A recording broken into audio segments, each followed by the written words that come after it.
What's up, guys? I'm back with another video, and today I'm gonna be talking about who is gonna be better between Lamelo Ball and John Morant in the long term future. You know what I'm saying?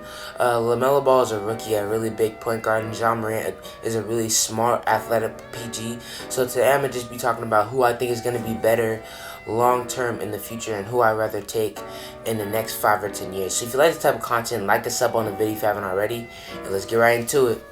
First thing I'm going to talk about between these two players is who I think will project to be the better shooter. And I think Lamelo Ball will project to be a better shooter by a little bit.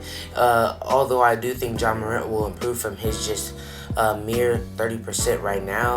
I don't think he's going to be that bad of a shooter, but Lamelo Ball has this different type of confidence with him that not a lot of other players have. Although John Morant has very good confidence, Lamelo has a different type of confidence, and I feel like although they'll both be streaky, Lamelo Ball will have some very hot games, and John Morant will too, but I feel like Lamelo may have them more often. Neither of them are going to be great shooters in this league because they're both going to be volume shot takers, and neither of them are Steph Curry. There's not a lot of great volume three-point percentage guys in this league, especially with point guards. So I feel like LaMelo Ball would be the better projected shooter by a little bit. I may be disrespecting him on that, but I never have seen LaMelo Ball to be this great three-point shooter, but I feel like he just has the confidence to knock down a lot on any given night, but he's going to have his stretches when he's missing a lot. But right now, he's on a hot streak, and he's knocking them down right now, so that's why I think LaMelo Ball will be the better projected shooter in the future.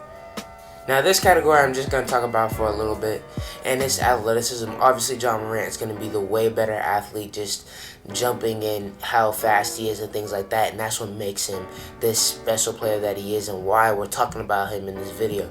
So John Morant has athleticism. I don't have to talk about that too much. If you know the game of basketball, you know John Morant is an insane athlete, and LaMelo Ball is an above average athlete. He uses his height and length more than like maybe his speed or his vertical, so we don't have to talk about that too much. John Morant wins the athleticism category for sure. Next thing I'm going to talk about is each other's passing ability, and I feel like projecting, and even actually not projecting, right now, LaMelo Ball's already the better passer, and he will probably be the best passer in the league one day.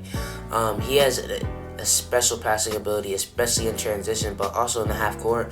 And I feel like he's already a better passer than Luka Doncic, and he's one of the best passers in the league as well. He can see over the defense because he's 6'7", 6'8", and that's what makes it even more special. But John Morant's not a bad passer. He's a very good passer as well. I'd say he's a top 10 passer, especially when you bring his athleticism into the table, combined with his smarts and his logic at times. So, but LaMelo Ball is just special when it comes to that category. So I'm going to give it the playmaker to LaMelo Ball, and it's honestly not close. Now let's talk about their scoring ability. I feel like LaMelo Ball will be the better scorer because, like I said earlier, he just has the confidence, and with his ability to bring smaller guards into the paint, into the post, him being at 6'8" and already having the knowledge to do things like that at times, I feel like will give him the edge. And John Morant is not a good three-point shooter or a great mid-range shooter yet, and I feel like LaMelo Ball has a special thing in his bag, which is his floater that he uses a lot, and I feel like that's another thing that he can use to score. So with his height and with his floater, and with me saying that LaMelo will be a little bit of a better shooter than a three-point shooter than John Morant in the future, I feel like LaMelo gets the scoring category as well in the future because of his floater, his ability to post up smaller guards in the paint at times, and just his ability to shoot a little bit better than Ja. Those are the three reasons why I feel like he'll be a better scorer than John Morant. Now defense is a complicated one for me because I feel like John Morant may be the better outright defender, but LaMelo Ball brings defensive versatility to the team with his ability to be 6'8". Now, he may not be a good defender, but he's able to guard more positions just on his height. So I may give the defensive category to John Morant, but LaMelo is a more valuable defender at 6'7" as a point guard, and you can move pieces around him to guard different players like Terry Rozier. Just because LaMelo is 6'8", he can guard the point guard, and even even who's the small forward, Gordon Hayward. If there's a really good shooting guard, Gordon Hayward can guard that other ball dominant bigger guard, and Lamelo Ball can guard the off ball catch and shoot player in that lineup.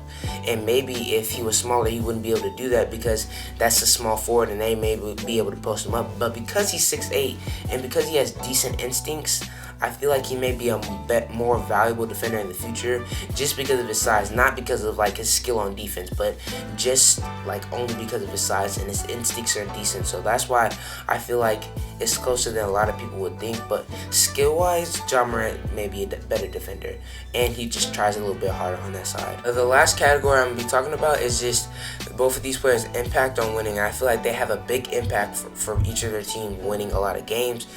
But I think I'm going to give the slight edge to Ja Morant, and this may be biased because I haven't seen Lamelo in a lot of clutch situations, but I feel like Ja just has control of that locker room, and that is Ja's team.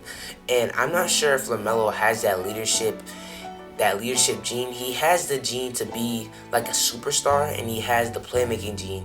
He has all that confidence, but I'm not sure if he is a leader yet. And I think Ja Morant is the leader of that team already. And he took the team.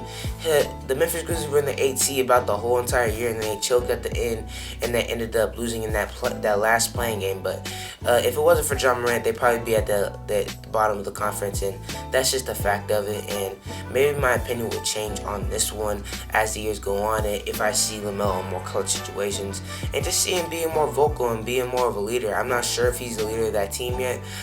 He's just started starting a couple games ago. I think he may have been starting for like 6 or 7 games now. So I'm not sure if he has the control of the locker room yet. But I'm sure he'll get it because he's a confident guy. He's a cool guy. He knows how to crack jokes. He knows how to get people comfortable. So I feel like he will be able to do that. But I'm going to give the slight edge on leadership to Ja Morant. Alright, so my categories ended up being tied at 3-3 with Ja Morant getting athleticism, defense, and impact on winning, and Lamelo getting shooting, scoring, and playmaking. With the categories being tied, I'm going to just pick my answer outright, and I feel like the better player in the next 5 to 10 years will be Lamelo Ball. The reason why is I just think Lamelo Ball is more confident, a little bit more confident, a way better offensive player. He will be a way better offensive player, already a better passer. He's bigger, and he has different ways to get to the basket and different ways to score that Ja Morant just simply can't do because of his size, and his defensive versatility is different for his team, and it impacts the team in a different way because he is 6'8". A lot of this has to do with his size and how good he is at the point guard position at 6'7". That's just really, really special. And his ability to shoot at 6'7", his ability to play make like he does in transition and in the half court, something Lonzo can't do. Lonzo's a great playmaker in transition, and he's getting better in half court. So it's just, LaMelo's just different, man. And no disrespect to Ja Morant. Ja Morant's going to be a great player as well, but I think LaMelo Ball has a chance to be a superstar, a top 5 point guard in this league. So if you like this type of content, like and sub on the video if you haven't already. I'm trying to get the 300 subs as fast as possible, and I'll see you guys next time.